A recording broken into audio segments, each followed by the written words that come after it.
Okay, Denley, you're good to go.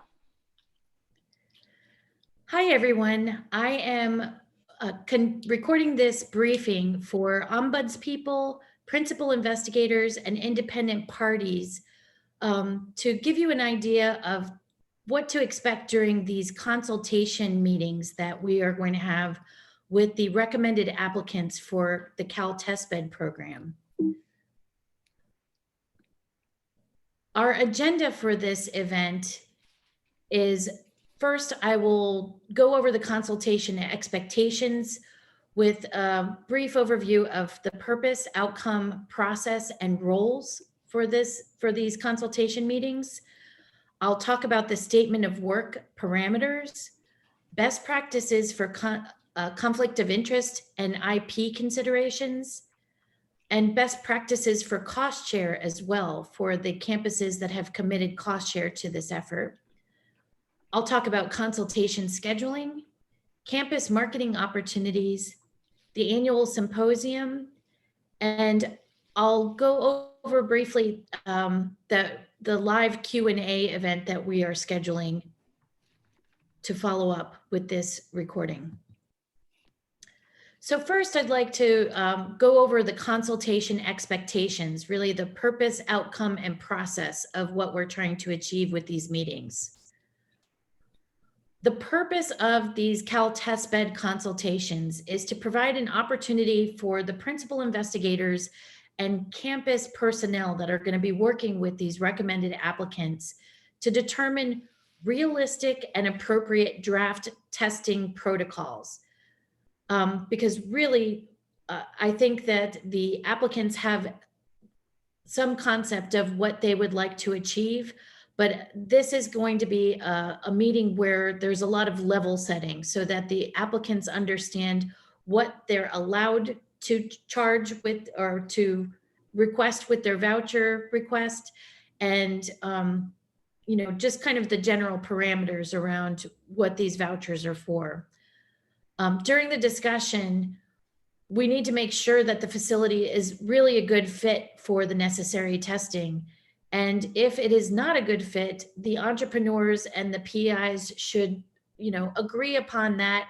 And then the entrepreneur should contact New Energy Nexus to see if they can pivot to another campus that might have better suited capabilities for the testing that they're requesting.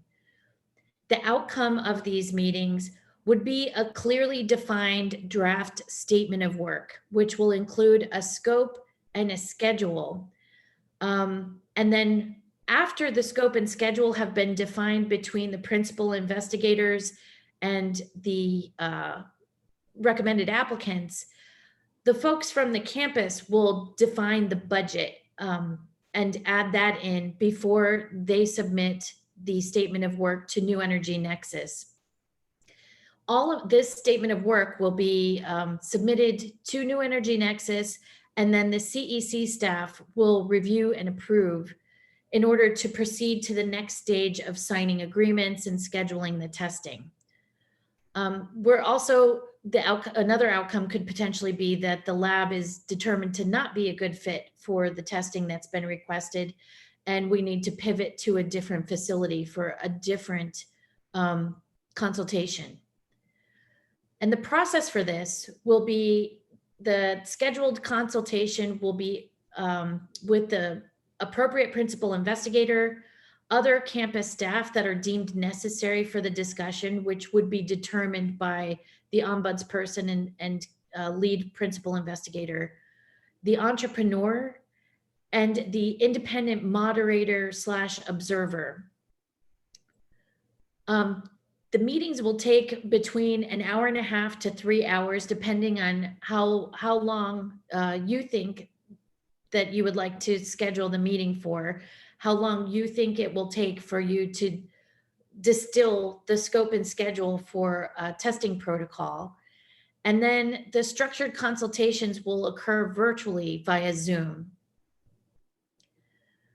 Then the campuses will submit the draft statement of work after they've incorporated or defined a budget for the draft statement of work to the CalTestBed staff at New Energy Nexus.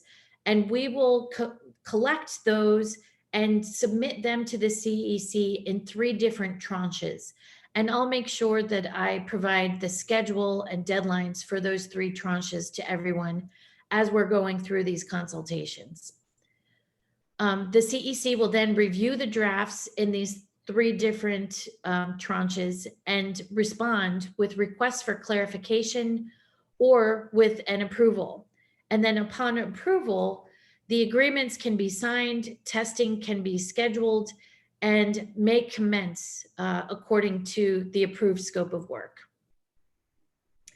Now, in terms of the roles that each of these stakeholders play in the consultation, the recommended applicant is expected to describe their innovation, outline their testing needs, and talk about what their proposed testing protocol is. They will also discuss the potential strategy for what they see as the testing protocol with the principal investigator in order to draft the statement of work. And so the principal investigator will need to kind of level set with the entrepreneur to make sure that what they're requesting and what is being drafted in that statement of work is realistic in terms of the budget limitations, the scope limitations, the staff capability, and timelines. The recommended applicant will also talk about the innovation trajectory and the next steps. So how they envision their technical advancement for their innovation and what their next steps would look like if they're looking at de-risking their technology in the lab and then potentially going to a pilot or demonstration project, or if they have another trajectory for progression to their next TRL. So the principal investigator and the ombudsperson and any other staff, campus staff that is in these meetings, they will present the appropriate testing options that would fit within the CalTestBed parameters and will be responsive to the request of the applicant. They'll also work with the recommended applicant to define the testing, the required materials, labor hours, and required time frame. Once the scope and schedule are determined, the principal investigator and ombudsperson will work with their on-campus budget colleagues to define the amount that they will be requesting in the voucher. Now, the independent party, the independent observer, is there to moderate and keep the discussion on track. They will not be contributing to the development of the content of the statement of work, but they are there to flag any conflicts of interest and to remind the recommended applicants and principal investigators about the parameters for the statement of work to make sure that everyone is very clear that they're staying within the bounds of what's allowable under the CalTestBed voucher program.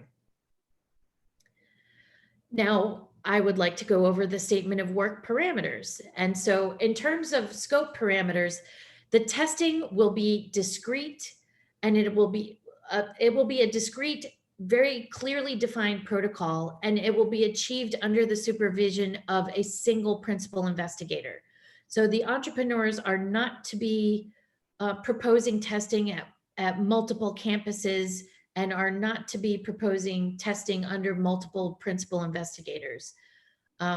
It's a discrete, defined protocol that just a single PI will oversee.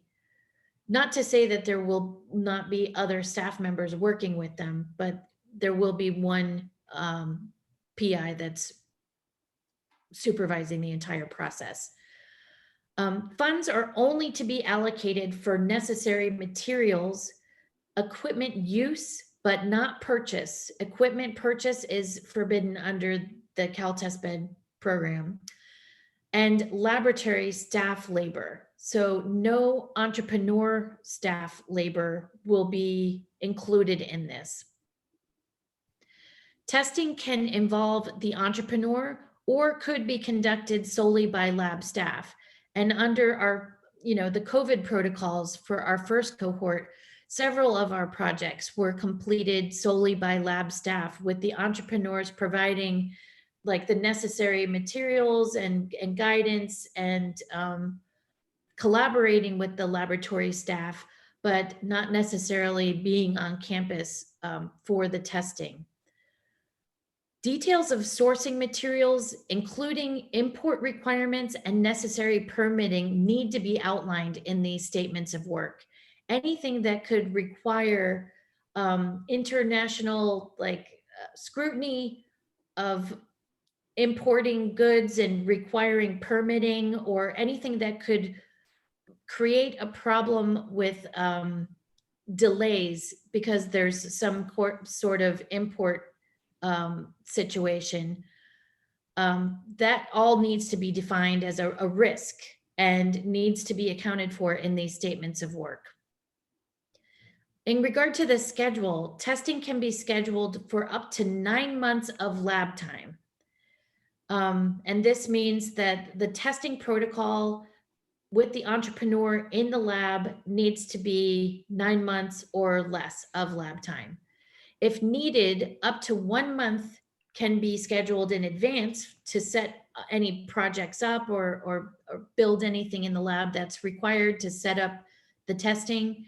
And an additional month can be scheduled on the tail end for disassembly and final reporting. So that the max period of performance for any of these projects can be 11 months.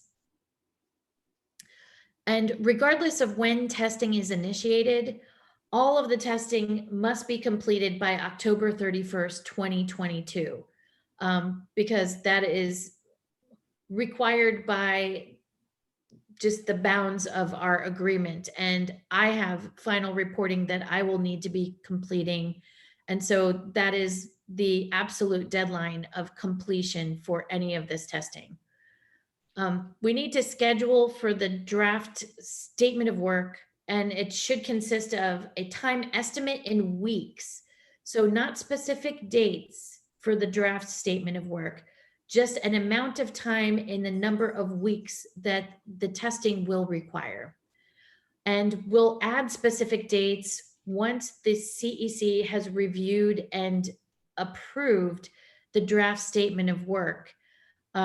There will be a discussion between the entrepreneur and the laboratory staff to schedule and put those exact dates in before they sign the agreements. Additionally, the budget should be commensurate with the proposed testing, and it should be a reasonable amount of money for the lift that is required for the testing. And it is not to exceed $300,000. The average budget for the cohort 1 awards was between $150K and $200,000.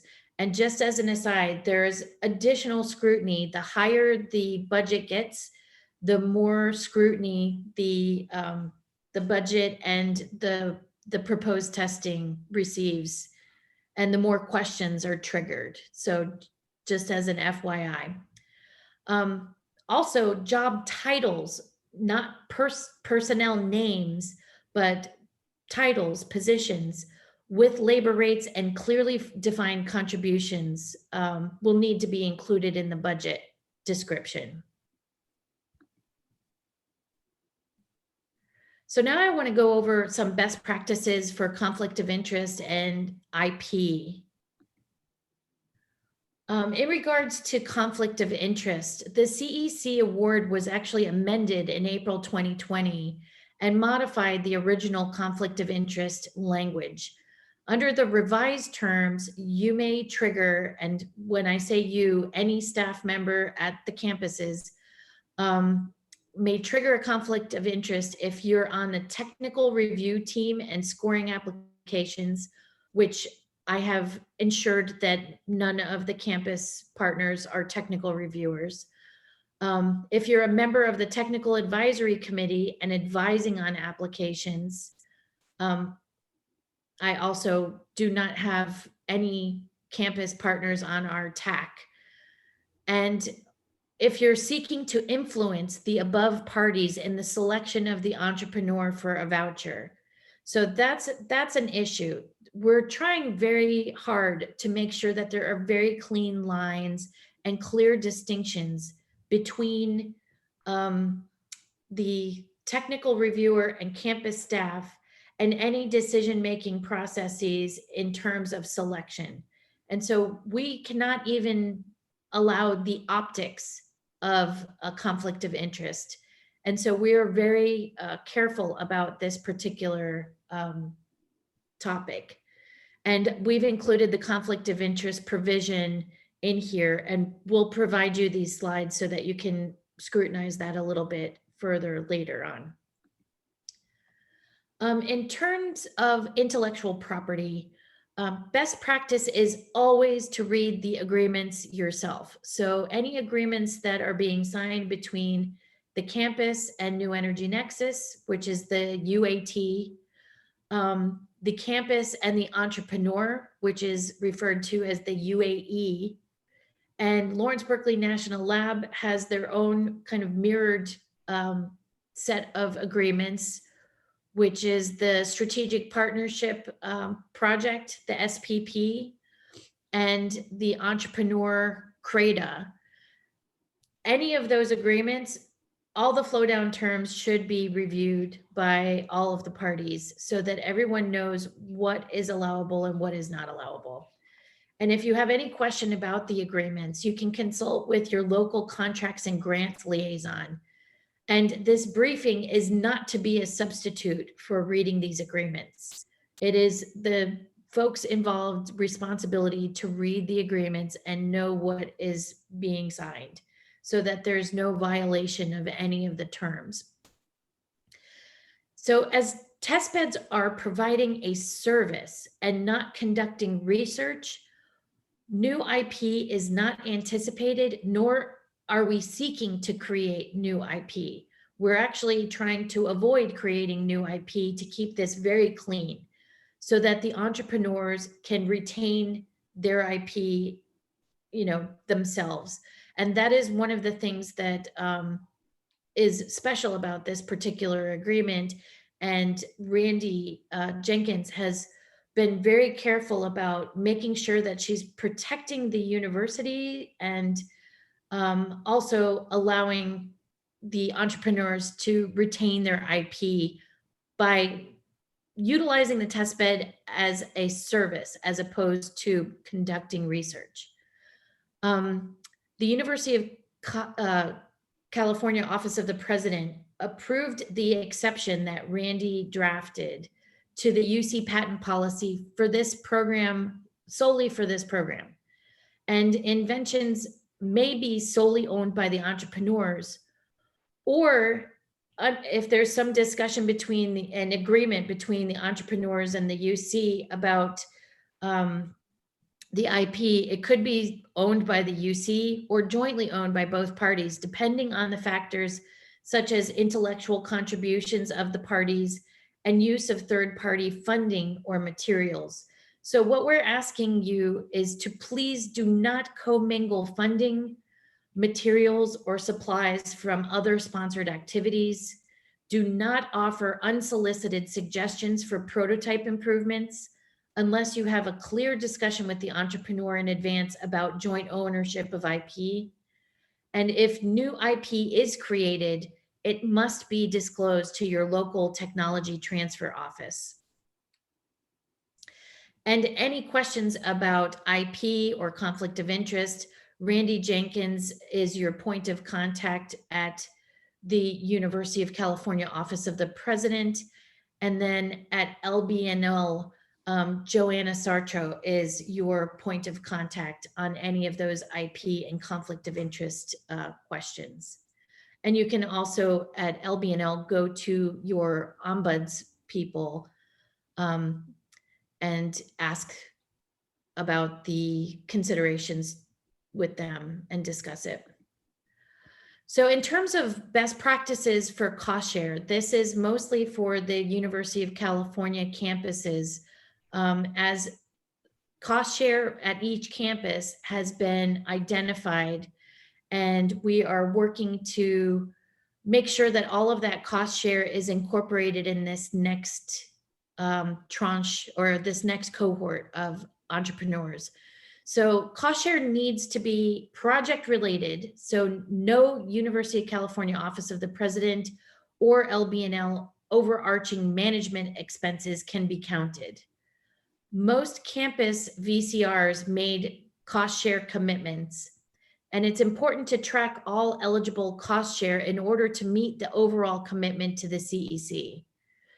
Eligible cost share prior to having an active statement of work with a voucher recipient includes this briefing, the consultation meetings that are coming up, follow-up work from the consultations, working with recommended applicants to get their agreement signed. So all of those activities are eligible cost share and should be tracked. Campuses may establish a kind of placeholder statement of work number 1 for cost share incurred before project-specific statements of work are executed. This should be discussed with your local contracts and grants office and extramural funds accounting office. And for Lawrence Berkeley National Lab, they will document their cost share as well and will also be responsible for meeting their stated commitments. So the next step is scheduling the consultations. How will these consultations be scheduled? In the last cohort, we had to pivot to a new system that was more efficient, that was created with terrific input from some of the folks from LB&L and some of our campus contacts. And so we've determined that each campus will schedule their own consultations. The campus ombudsperson will be provided with the names and emails of the recommended applicants working on their campus, a short list of available independent parties that are required for each consultation, the date range for consultations and statement of work submission deadlines, and then each campus will be responsible for scheduling their Zoom consultation meetings. The 1.5 to 3 hour time blocks for meetings should be within Monday to Friday, 9 to 5 PST hours, so regular working hours.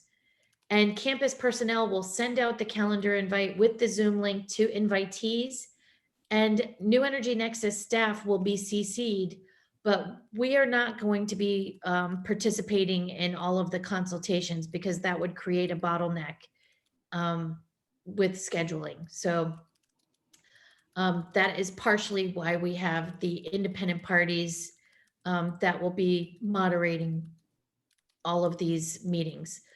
The New Energy Nexus will send instructions and meeting agenda in advance. So we'll make sure that you have all of the materials you need, that the agenda that should be followed is available to you in advance. And if you have any questions about those materials, you'll be able to discuss it with us ahead of these consultation meetings. Now, if any of the parties are not responsive, so if you're reaching out to independent parties or recommended applicants and they're not responsive, I implore the campus staff to please reach out to the New Energy Nexus staff, and we'll provide assistance in reaching them in order to confirm participation in these consultations. Now I want to just go over briefly the annual symposium.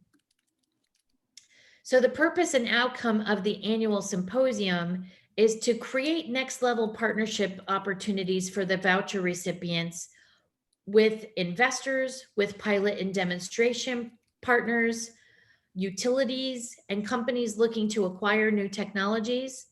And then we also want to highlight opportunities for the laboratory engagement and marketing of the laboratory capabilities. And in our last year's symposium, we got several terrific virtual lab video tours from our campus partners, and we would love to incorporate that yet again.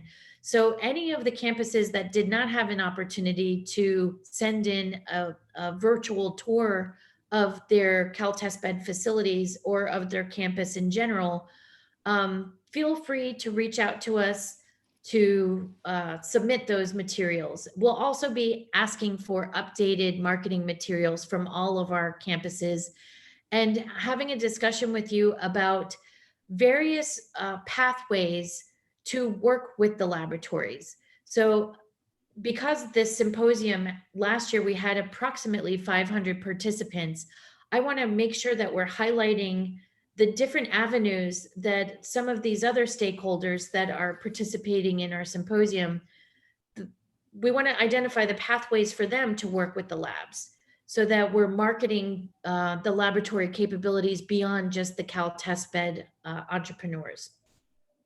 We also want to strengthen testbed partnerships and the network across the country. So we're trying to invite really key partners and networks and accelerators from across the country to make sure that we're building as robust a network as possible. The process for this symposium will be, it will be a virtual event. It's organized in collaboration with Lacey's assistants. This year's symposium will be taking place on December 1st and 2nd. And we're going to be, again, featuring voucher recipients on a series of moderated technology-related panels. Instead of like a traditional pitch, we'll allow them like maybe 3 minutes of a pitch to introduce themselves and their technology. But then there's going to be a panel discussion about different topics and technologies. And then this is going to take place over the course of 2 mornings. So it'll be the morning of the 1st and the morning of the 2nd. So it's not an all-day affair on both days. And campuses will have an opportunity to update their directory entries in the fall prior to the symposium. So we, as our team, will be reaching out to you to make those updates in the fall. We also are going to be holding that virtual networking reception, and we would love for campus participation in those networking reception opportunities, because we want to make sure that you are getting as much out of these symposia as our entrepreneurs and as our other partners. And with that, I'd like to thank you very much. We are going to be holding live Q&A about the consultation process the week of the 14th. And my colleague Olivia will be sending out invitations to that live Q&A if you have any questions ahead of the consultation. You can always reach out to us through our info@caltestbed.com account as well with any questions that you may have. Thank you very much. And thank you so much for your participation and dedication to this program.